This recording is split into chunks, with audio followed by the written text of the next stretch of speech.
नमस्कार दोस्तों, कैसे हैं आप सभी। उम्मीद करता हूं आप सभी ठीक होंगे। मैं आपका अपना दोस्त संजीव सिंह आज फिर लेकर आए हैं अपनी कक्षा नंबर 27, क्लास नंबर 27। तो चलिए दोस्तों, मैं उम्मीद करता हूं आप सभी को हमारी एक क्लास, हमारी सीरीज 1000 क्वेश्चन की सीरीज बहुत पसंद आ रही होगी। तो समय न बर्बाद करते हुए हम अपने अगले प्रश्न की तरफ चलते हैं। आज का जो पहला प्रश्न है, हम अब तक अपने 540 संख्या प्रश्न पूरे कर चुके हैं और उम्मीद करते हैं इसी प्रकार आगे तक बढ़ते रहेंगे निसंकोच। चलिए दोस्तों, आज का पहला प्रश्न क्या है। प्रश्न संख्या 541, क्वेश्चन नंबर 541 क्या पूछ रहा है। Who was the writer of Harshacharita. इसने पूछा है, बताइए हर्षचरित के लेखक कौन हैं।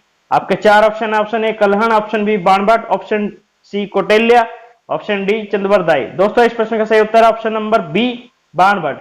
बाणभट्ट ही वे व्यक्ति है जिन्होंने हर्षचरित लिखी है, हर्षचरित का निर्माण किया है। और यह पूछ सकता है हर्षचरित में किसका विवरण है। तो यह जो किताब है, राजा हर्षवर्धन जो कि कन्नौज के राजा थे, कन्नौज उनकी राजधानी थी, उनके विषय में हर्षचरित लिखी गई है। ठीक है। और बाकी के तीन ऑप्शन है, कभी आपसे इन तीनों के विषय में भी पूछ लेगा। तो जैसे पूछ लेता है, बताइए कलहण की रचना कौन थी, या एक किताब का नाम दे देगा, पूछेगा बताइए कलहण किसके द्वारा, यह किसके द्वारा लिखी गई। जैसे कलहण के द्वारा लिखी गई है राज तरंगिणी। ठीक है, राज तरंगिणी। ठीक है, कलहण ने लिखी है राज तरंगिणी। वहीं आपसे पूछ लेगा, बताइए कौटिल्य जी ने तो लिखी है अर्थशास्त्र। ठीक है, वहीं आपसे पूछ लेगा चंद्रवरदाई ने कौन सी किताब लिखी है, या चंद्रवरदाई के द्वारा किताब लिखी गई है, उसका नाम है आपका पृथ्वीराज रासो। ठीक है, चलिए दोस्तों अगले प्रश्न की तरफ बढ़ते हैं। प्रश्न संख्या 542, क्वेश्चन नंबर 542 क्या पूछ रहा है। विच of the following metal is used first in history. यह पूछ रहा है इतिहास में सर्वप्रथम कौन सा धातु इस्तेमाल किया गया। आपके चार option. Option A tin, option B copper, option C iron, option D brass. दोस्तों, इस प्रश्न का सही उत्तर है option number B, copper. Copper जो है सर्वप्रथम सबसे पहले इस्तेमाल किया गया। और दोस्तों, आपसे कभी पूछ सकता है, बताइए इतिहास में जो साक्ष्य मिले हैं हड़प्पा सभ्यता से कि सबसे पहला औजार कौन सा बनाया गया, वो थी कुल्हाड़ी, जो कि हड़प्पा सभ्यता में लोगों ने सबसे पहले वो बनाया था। और वहीं से हमें कॉपर के भी कुछ टूल्स मिले हैं, जिससे हमें पता लगता है कि कॉपर का जो है मानव सभ्यता में कॉपर सबसे पहले इस्तेमाल हुआ है। चलिए दोस्तों अगले प्रश्न की तरफ बढ़ते हैं। प्रश्न संख्या 543, क्वेश्चन नंबर 543 क्या पूछ रहा है। In which Harappan site the dockyard was found. यह पूछ रहा है, बताइए हड़प्पा की कौन सी जगह है या कौन सी साइट है जहां पर डॉकयार्ड बोले तो गोदी, जहाजों का बेड़ा जहां खड़ा होता है, या इस टाइम पे हम बोलते हैं तो सी पोर्ट बोलते हैं। तो ये वही पूछ रहा है, बताइए हड़प्पा की वह कौन सी जगह है, कौन सी साइट है जहां पर गोदी मिली है, जहाजों की गोदी। ठीक है, आपके चार ऑप्शन है। Option A Kalibangan, option B Ropar, option C Mohenjodaro, जिसे आप मोहनजोदड़ो भी कहते हैं, ऑप्शन डी लोथल। दोस्तों, इस प्रश्न का सही उत्तर है option number D, Lothal. Lothal के विषय में आपसे पूछ सकता है, बताइए कि लोथल की करंट लोकेशन क्या है। ये आपके अहमदाबाद गुजरात में है। ठीक है, और आपसे कभी पूछे रोपड़ की लोकेशन, बताइए रोपड़ आपका चंडीगढ़ पंजाब में है। जबकि आपसे कालीबंगन पूछ सकता है, तो कालीबंगन की जो लोकेशन है आपकी, ये पड़ता है राजस्थान में। और मोहनजोदारो जो कि आपका प्रेजेंट आपके है वर्तमान में पाकिस्तान में है। चलिए दोस्तों अगले प्रश्न की तरफ बढ़ते हैं। प्रश्न संख्या 544, क्वेश्चन नंबर 544 ये क्या पूछ रहा है। Who was the founder of Agra. दोस्तों, ये प्रश्न काफी बार रिपीट हुआ है और ये दोबारा मैं आपसे पूछ रहा हूं, बता भी रहा हूं।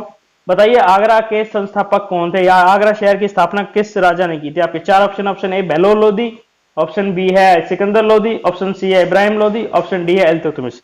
दोस्तों, इस प्रश्न का सही उत्तर है option number B, Sikandar Lodhi.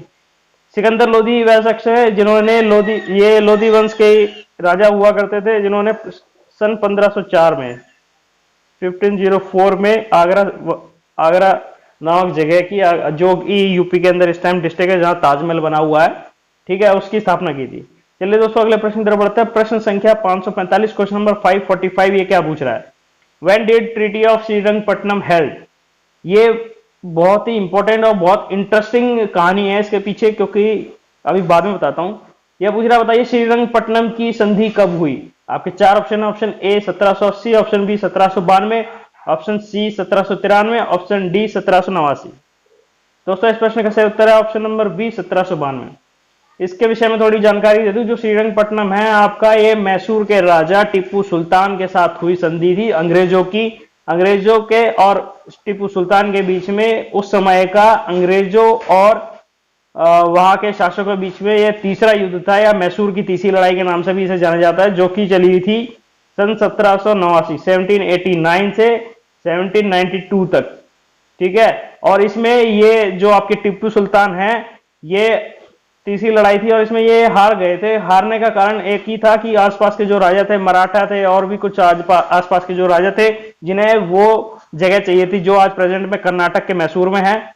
ठीक है, वो जो लोकेशन थी वो बहुत ही मतलब उस समय की तटीय इलाकों से जुड़ी हुई, जहां पर विदेशी व्यापार सबसे ज्यादा हुआ करता था उस टाइम पे, और वहां पे नेचुरल रिसोर्सेज, प्राकृतिक स्रोतों की कमी नहीं हुआ करती थी, इसलिए उस जगह का बहुत ही बड़ा महत्व था। अंग्रेज चाहते थे कि ये जगह हमें मिल जाए, और उसके आसपास के जो राजा थे, जैसे मराठा थे और भी काफी वंश थे आसपास के, वो चाहते थे कि ये जगह हमें मिल जाए। लेकिन अगर उन्होंने ये सोचा, उन छोटे मोटे राजाओं ने ये सोचा कि भाई जब तक ये टीपू सुल्तान जिंदा है, ये हमें ऐसे तो देगा नहीं। और उस समय जो पावरफुल हुआ करते थे, ये अंग्रेज लोग उस समय पावरफुल हो चुके थे। ठीक है, तो अंग्रेजों के और इनके बीच में युद्ध हुआ था। चलिए दोस्तों, अगले प्रश्न की तरफ बढ़ते हैं। प्रश्न संख्या 546, क्वेश्चन नंबर 546, ये क्या पूछ रहा है? In which year Rowlatt act pass? दोस्तों, जितने भी आपके मॉडर्न हिस्ट्री के जितने भी अंग्रेजी सरकार द्वारा जितने भी एक्ट, कानून, ये सब जो पास किए गए थे, इनके विषय में जरूर पढ़ के जाएं।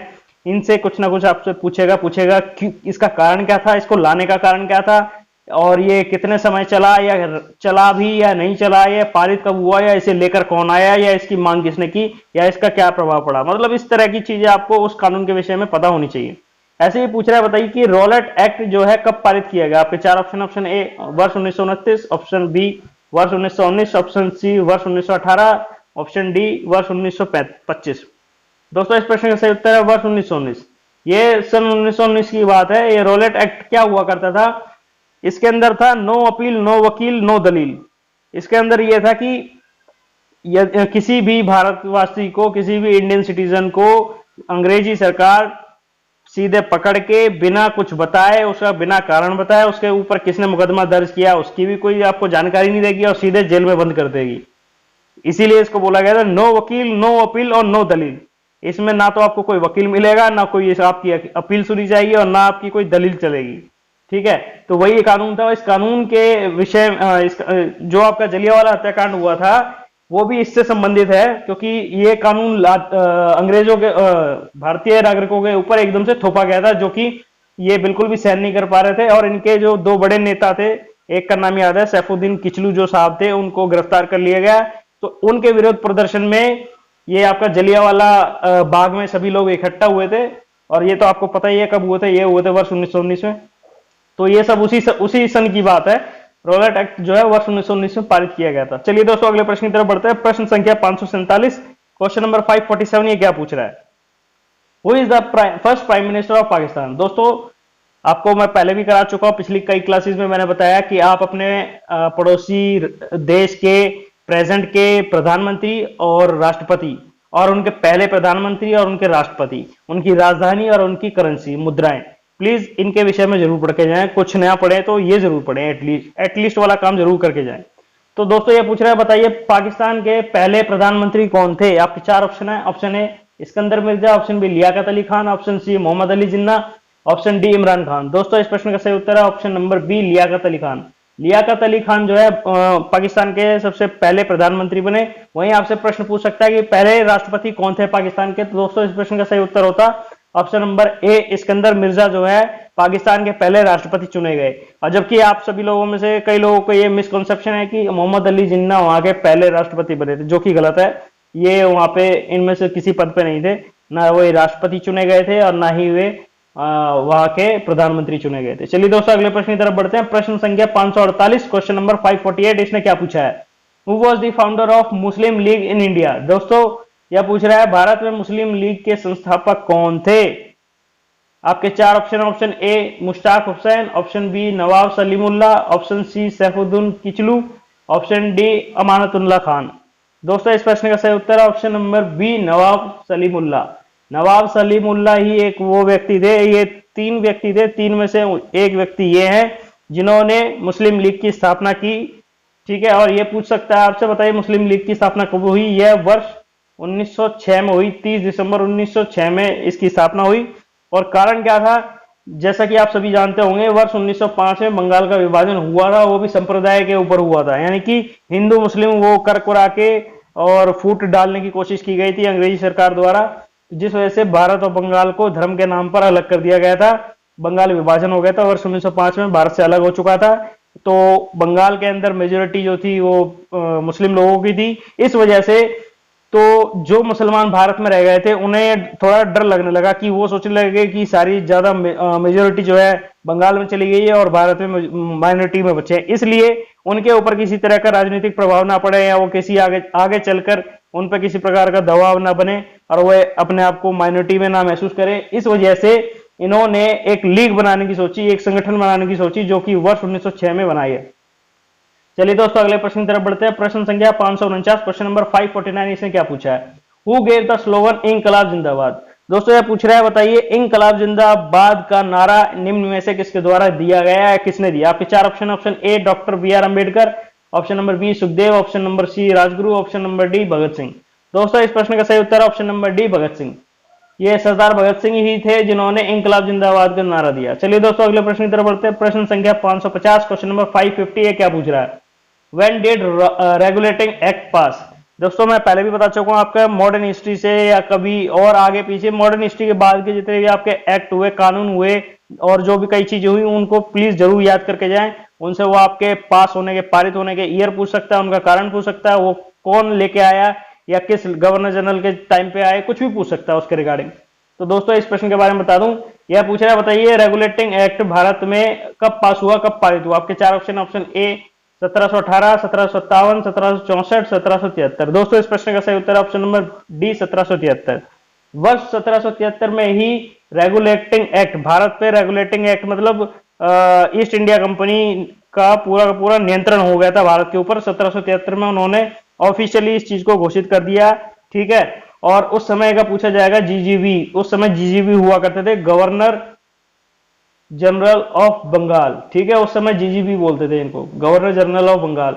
और ये पूछ सकता है, बताइए उस समय जीजीबी कौन था? उस समय जीजीबी था लॉर्ड आपका वारन हास्टिंग। वारन हास्टिंग आपका प्रथम बंगाल का जीजीबी था, ठीक है, जो कि रेगुलेटिंग एक्ट के बाद लेके आया, इसके बाद ही बनाया, वो 1774 में बनाया, बट रेगुलेटिंग एक्ट एक साल पहले आया, ठीक है। चलिए दोस्तों अगले प्रश्न की तरफ बढ़ते हैं। प्रश्न संख्या 551, क्वेश्चन नंबर 551 ये क्या पूछ रहा है? Steppes grassland are found in which of the following regions? ये पूछ रहा है, बताइए स्टेपीज नाम के घास के मैदान निम्न में से किस भाग में पाए जाते हैं, पृथ्वी के किस हिस्से में पाए जाते हैं? आपके चार option, option A South Africa, option number B Australia, option C Canada, option D Eurasia. दोस्तों इस प्रश्न का सही उत्तर होगा option number D Eurasia. Eurasia का मतलब है यूरोप और एशिया।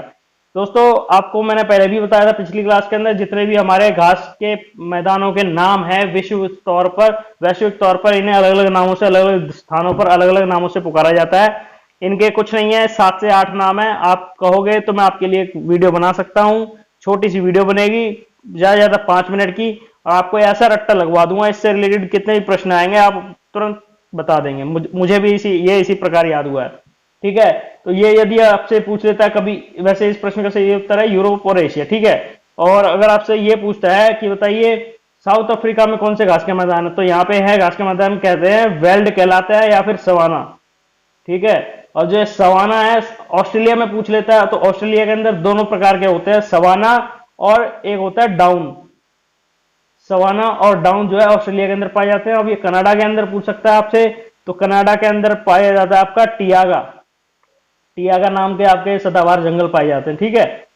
और यदि आपसे यूरोप और एशिया के बारे में पूछ लेता है, यूरोप और एशिया के अंदर आपका एक तो ये हो गया, जो ये प्रश्न पूछा ही गया, स्टेपीज पाई जाती है यूरोप एशिया के अंदर। दूसरा आपका टुंड्रा, ये जो टुंड्रा है, टुंड्रा नाम के वन जो हैं या इस प्रकार के घास के मैदान जो हैं, ये एशिया की तरफ पाए जाते हैं, ठीक है। चलिए दोस्तों अगले प्रश्न की तरफ बढ़ते हैं। प्रश्न संख्या 552, क्वेश्चन नंबर 552 ये क्या पूछ रहा है?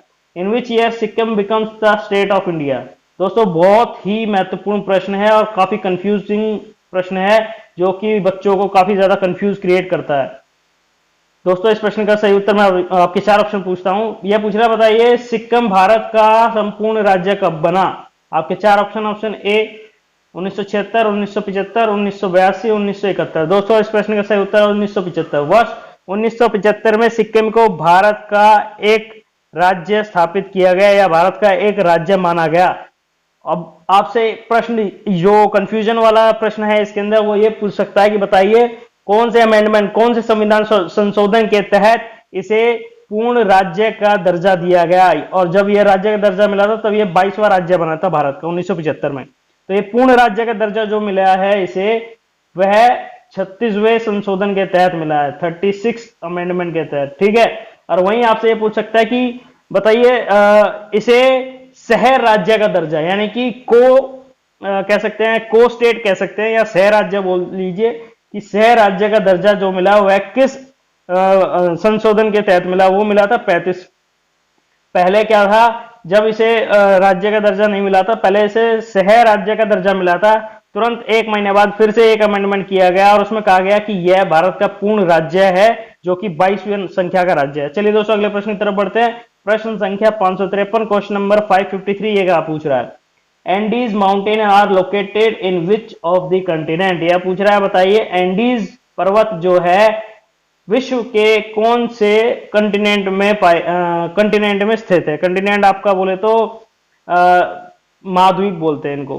कौन से महाद्वीप में आपके एंडीज की पर्वतमाला, एंडीज पर्वतमाला के नाम से जाना जाता है, एंडीज पर्वतमाला कौन से महाद्वीप में स्थित है। आपके 4 option, option A North America, option B Africa, option C Asia और ऑप्शन डी साउथ अमेरिका। दोस्तों इस प्रश्न का सही उत्तर होगा option number D, South America. Andes पर्वतमाला जो है आपकी साउथ अमेरिका में है, स्थित है। ठीक है, चलिए दोस्तों अगले प्रश्न की तरफ बढ़ते हैं। प्रश्न संख्या 554, क्वेश्चन नंबर 554, ये क्या पूछ रहा है, who is the youngest child to submit mount Aconcagua. यह पूछ रहा है कि पर्वत एनाक्वागा को फतेह करने वाला सबसे कम उम्र का बच्चा कौन है। दोबारा सुन लीजिए, यह पूछ रहा है माउंट एनाक्वागा को फतेह करने वाला सबसे छोटा बच्चा कौन है। आपके 4 option, option A Santosh Yadav, option B Arunima Sinha, option C Kamya Karthikeyan, option number D none of this, निम्न में से कोई नहीं। दोस्तों इस प्रश्न का सही उत्तर है option number C, Kamya Karthikeyan. Kamya Karthikeyan ने इस वर्ष फरवरी माह में माउंट एनाक्वागा, जो कि आपकी एंडीज पर्वतमाला, पिछले प्रश्न में मैंने बताया साउथ अमेरिका की एंडीज पर्वतमाला की सबसे ऊंची चोटी कहा जाता है, जिसे माउंट एनाक्वागा को फतेह करने वाली सबसे छोटी बच्ची जो है भारत से संबंधित है, जो कि मुंबई की है।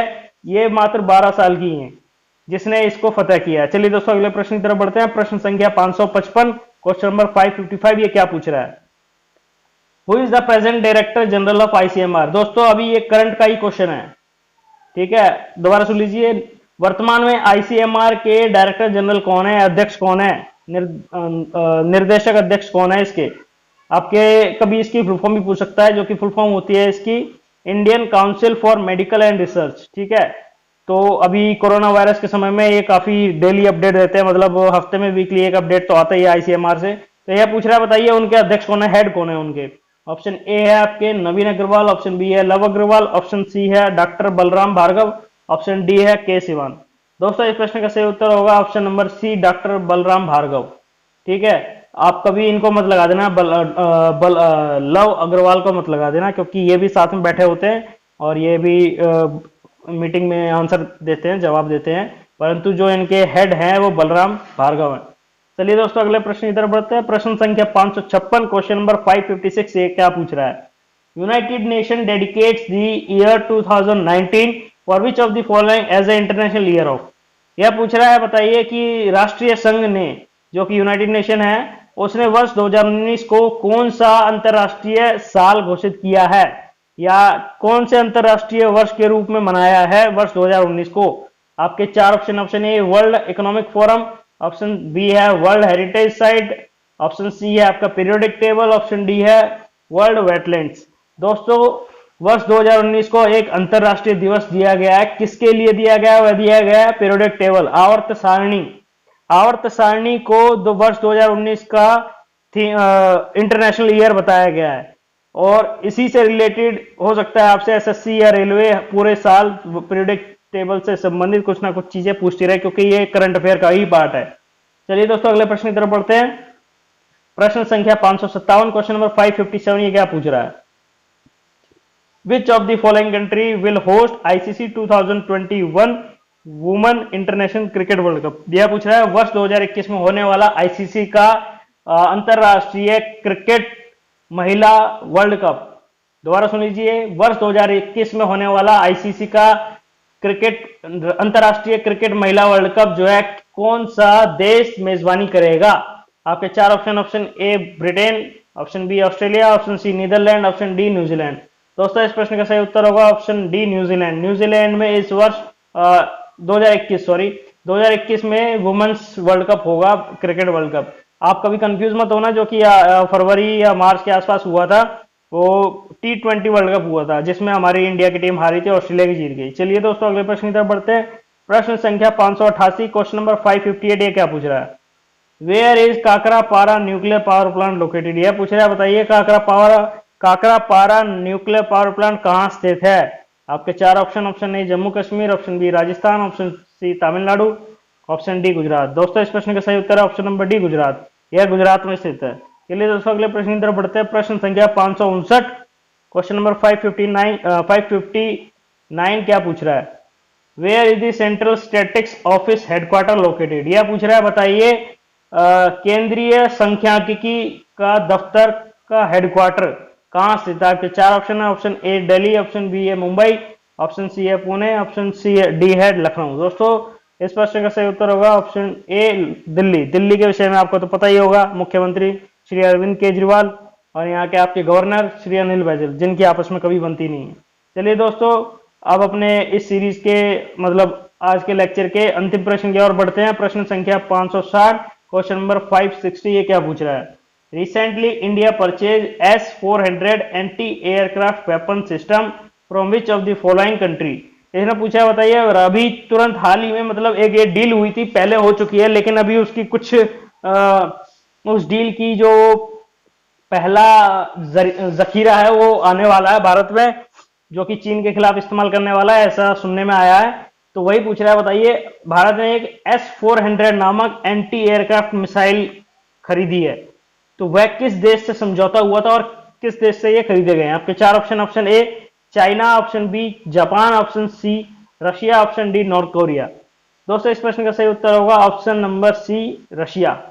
रशिया से हमने ये संधि की थी, एक डील की थी, जिसमें हमने रशिया से S-400 की पता नहीं कितनी, मुझे अच्छी तरह एक्यूरेटली याद नहीं है, लेकिन S-400 की कुछ यूनिट्स हमने उनसे खरीदी है और ये कई करोड़ों का एक डील है, बहुत बड़ी डील है, जिसके अंदर ये S-400 की खासियत है कि 400 अधिकतम अलग अलग मिसाइल्स हैं इसके अंदर, अलग अलग मिसाइल्स की अलग अलग रेंज का इस्तेमाल कर सकते हैं। ये लैंड सरफेस टू एयर, यानी कि सतह से हवा में मार करने वाली, सतह से सतह पर मार करने वाली, सतह से जल पर मार करने वाली, ये हर तरीके से मार करने वाली है।